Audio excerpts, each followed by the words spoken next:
জায়গাটার নাম সন্দেশখালী, কিন্তু সাম্প্রতিক অতীতে যা যা ঘটছে তাতে সেই জায়গার নাম এখন বদলে দিয়েছেন এলাকার মানুষ। তারা সেই সন্দেশখালীকে বলছেন সন্ত্রাসখালী। উত্তম সর্দার তার গ্রেফতারির পরেও কাঁপছে সন্দেশখালী। টিভি9 বাংলার ক্যামেরায় হাড়হিম অভিজ্ঞতার কথা মহিলাদের মুখে। উত্তমের গ্রেফতারির পরেও তারা রাতে ঘুমোতে পারছেন না। উত্তম শিবুদের বিরুদ্ধে মুখ খোলায় প্রতিহিংসার আশঙ্কা করছেন তারা। কি বলছেন তারা, সেই হাড়হিম বক্তব্য শুনুন একবার।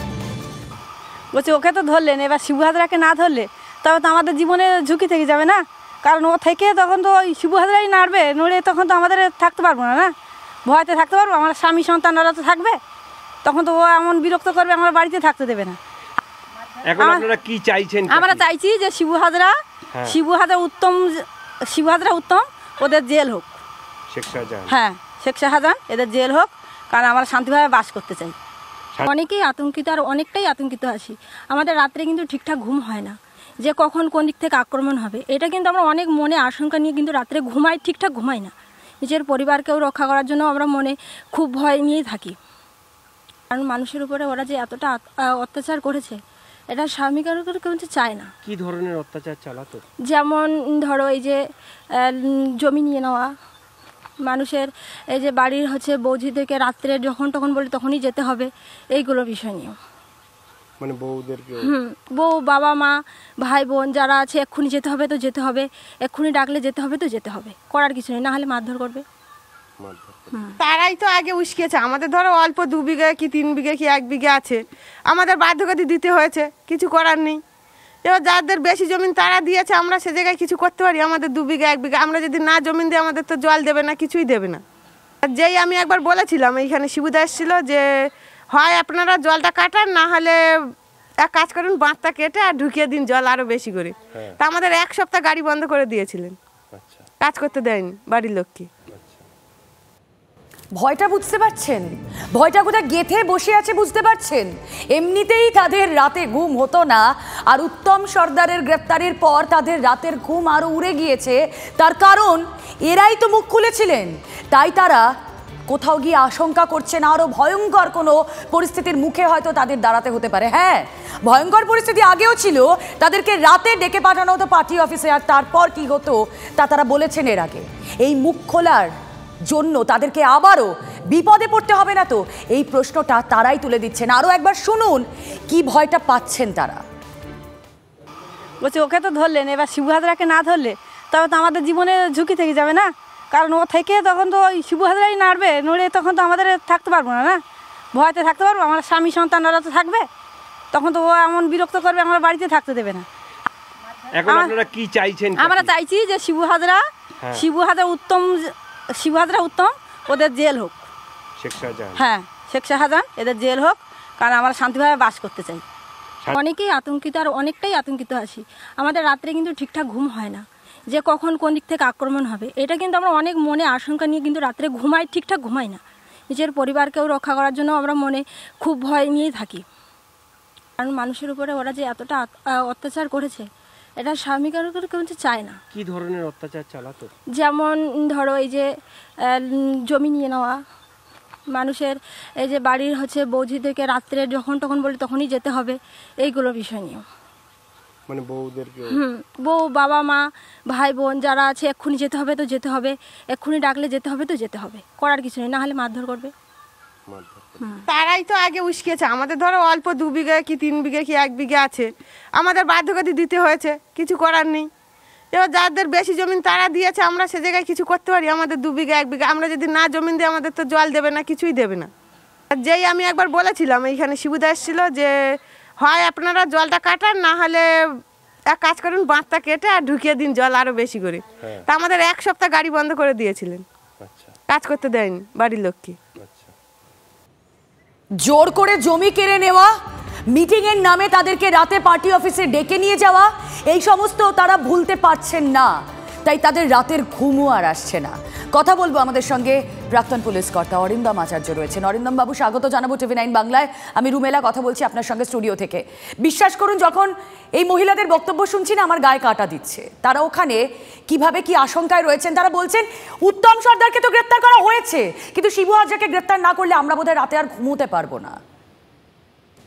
দেখুন, সবচেয়ে বড় কথা কি জানেন তো, সবচেয়ে বড় কথা যেটা আমরা সাধারণ নাগরিক হিসেবেই যদি বলি, তাহলে যে উত্তম সরকার বলে যে এত বড় একটা ক্রিমিনাল, শিবু এত বড় একটা ক্রিমিনাল, দীর্ঘদিন ধরে under the shade of Sheikh শাহজাহানের আন্ডারে ছিল এবং চিরদিন ধরে এদের উপর অত্যাচার করেছে। আজকে পার্টি তাকে বহিষ্কার বা 6 বছরের জন্য করার পরে পুলিশ অ্যারেস্ট করলো। আচ্ছা, এটা আপনাদের মনে হচ্ছে না সাধারণ মানুষকে এত বোকা, এটা বুঝতে পারছে না যে এটা হাস্যাস্পদ একটা ঘটনা? পুলিশের আগে সাথে সাথে মেয়েরা, যারা মহিলা, যাদের আমরা মানুষ শব্দের প্রথম অক্ষরটাই তো মা, মাটি শব্দের প্রথম অক্ষরই মা। আমাদের মাননীয় মুখ্যমন্ত্রী হচ্ছে একজন মহিলা, উনি অনেক চেষ্টা করছেন, মানুষকে বলছেন, প্রশাসনকে সতর্ক করছেন, but I did no result. It is most unfortunate যে আজকে মালে মহিলারা যেভাবে নাকি যেভাবে আজকে কথাগুলো বলছে, তাদের যে আর্তনাদ শোনার কি কেউ নেই ম্যাডাম? আপনি বলুন তো, কেউ নেই। তাহলে তারা যাবে কোথায়? তারা কি তাহলে আজকে আমি দেখেছিলাম যে কোচবিহারে যখন নাকি ইলেকশনের পরে সেই অসহায় মানুষগুলো বাঙালি বলছে, তারা আজকে আসামে গিয়ে শেল্টার নিয়েছিল। আপনি বলুন, তাহলে এখন মাননীয় গভর্নর ছুটে যাবে ওইখানে লঙ্গরখানা করবে? তারা যাবে কোথায়? এই হাঙরেরা যে আজকে নারীদের উপরে এইরকম অত্যাচার করছে, তাদের ইয়ং মেয়েগুলোকে নিয়ে যেতে বলছে, এগুলো কি আজকে কেউ দেখাননি? আপনি বলুন না, একদমই তাই। সেই প্রশ্নটাই আসলে আমরা তুলছি। অরিন্দম বাবু, অনেক ধন্যবাদ আপনাকে। আর এদিকে নিয়োগ দুর্নীতির এপিসোডের পর সন্দেশখালীর সন্ত্রাস লাগাতার 37 দিন মেগা কভারেজ টিভি9 বাংলা। সন্দেশখালীর আন্দোলনের নেতৃত্বে মহিলারা, শাহজাহান শিবুদের অত্যাচারের বিরুদ্ধে সরব লক্ষ্মী বাহিনী। 5ই জানুয়ারি ইডির ওপর হামলার পরেই প্রকাশ্যে নেতাদের এই যে বিপুল সম্পত্তি তা সামনে এসেছে। কিভাবে ধান জমি দখল করে ভেরি প্রথম তুলে ধরি আমরাই, কিভাবে বুলডোজার দিয়ে বাড়ি ভেঙে তৈরি নেতার বাগান বাড়ি তুলে ধরি আমরাই, সেই গুরুতর অভিযোগ। শিবু উত্তমদের কীর্তি প্রথম ফাঁস করে টিভি9 বাংলায়। গরিবের জমি দখল করে পোল্ট্রি ফার্ম, প্রতিবাদ করলেই মার, এক্সক্লুসিভ ছবি দেখায় একমাত্র টিভি9 বাংলায়।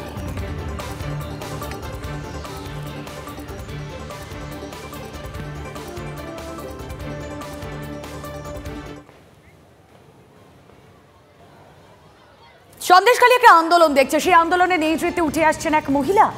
আন্দোলনের নতুন মুখ খুঁজে পেল টিভি9 বাংলা। ক্রমশ জনপ্রিয় আন্দোলনের মুখ যুথিকা রায়। যুথিকার হার না মানা জীবন যুদ্ধের কাহিনী। চাকরি না পেয়ে দমে যাননি এমএ পাস যুথিকা। টোটো চালিয়ে জীবনের অদম্য লড়াই, টোটো স্টিয়ারিং ছেড়ে হাতে আন্দোলনের স্টিয়ারিং। রাজনীতির সঙ্গে কোনো যোগ নেই দাবি যুথিকার।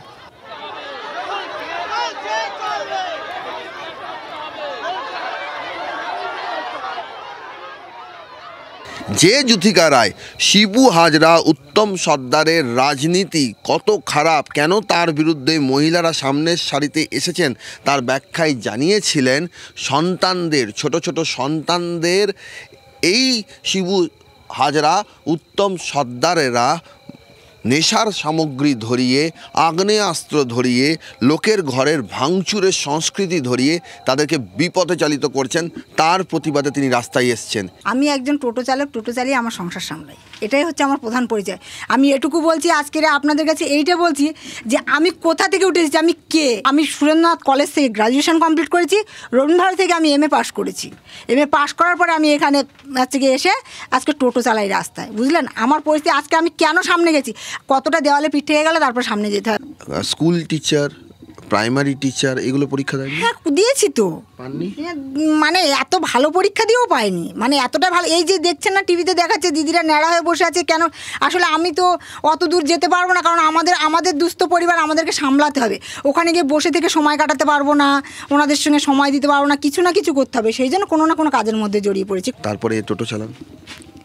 কষ্টটা কি বলুন তো, একটা সময় কষ্ট হতো, তারপর ভাবি যে এটাই মনে হয় আমার জন্য ছিল, সেই জন্য আমি ওটা আর এখন আর কষ্ট মনে হয় না।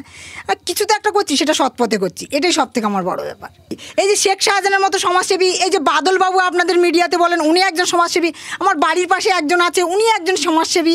মানে সমাজসেবী আছে কিন্তু অন্যভাবে অনেক রকমভাবে সমাজসেবা করা যায়। এই যেমন এখন দেখছেন আমাদের উপরে সমাজসেবা করছে কীভাবে, নারীদের নির্যাতন করে। আন্দোলনের রাশটাও যা দেখা গেছে মোটামুটি ভালো নেত্রী, তো পঞ্চায়েতে শাসক দল থেকে কখনো প্রস্তাব আসেনি? হ্যাঁ, প্রস্তাব আমার কাছে এসেছে, আসেনি বলবো না, কারণ প্রস্তাব আমার কাছে এসেছে। তো আমার কাছে কথা হলো, আমি যে কোয়ালিটির মেয়ে, আমাকে সেইভাবে কাজ করতে দিতে পারবেন না ওনারা। যার জন্য আমি বললাম যে আমি যেটা চাইবো, আমি ধরুন আমি একটা সমাজে কাজ করবো, মানে সমাজের আমাকে কাজ করতে দিতে হবে। সেই ধরনের কাজ যদি আমাকে করতে দেন তাহলে আমি থাকতে পারবো, নাহলে আমার পক্ষে সম্ভব না। আপনাদের পছন্দের প্রার্থী আপনারা বেছে নিতে পারেন, কারণ আমি এমনি রাজনীতি ঘৃণা করি। উত্তম সর্দার, তাকে দল সাসপেন্ড করেছে, আপনারা আশ্বস্ত? দেখুন, এই দল সাসপেন্ড করেছে এ নিয়ে কোনো রকম আমাদের আশ্বস্ত নেই। এটা যদি প্রশাসন কোনো কিছু করতো, প্রশাসন যদি ওনাকে যদি মানে কোনো একটা শাস্তির ব্যবস্থা করতেন, ওনার জন্য এখনও ওনার জন্য কেস ফাইলই হয়নি। ও মানে পার্টি সাসপেন্ড করেছে, ও পার্টি 2 দিন পরে ডেকে নেবেন। ক্যামেরায় গৌরব পালের সঙ্গে সৌরভ দত্ত, TV9 বাংলা, সন্দেশখালী।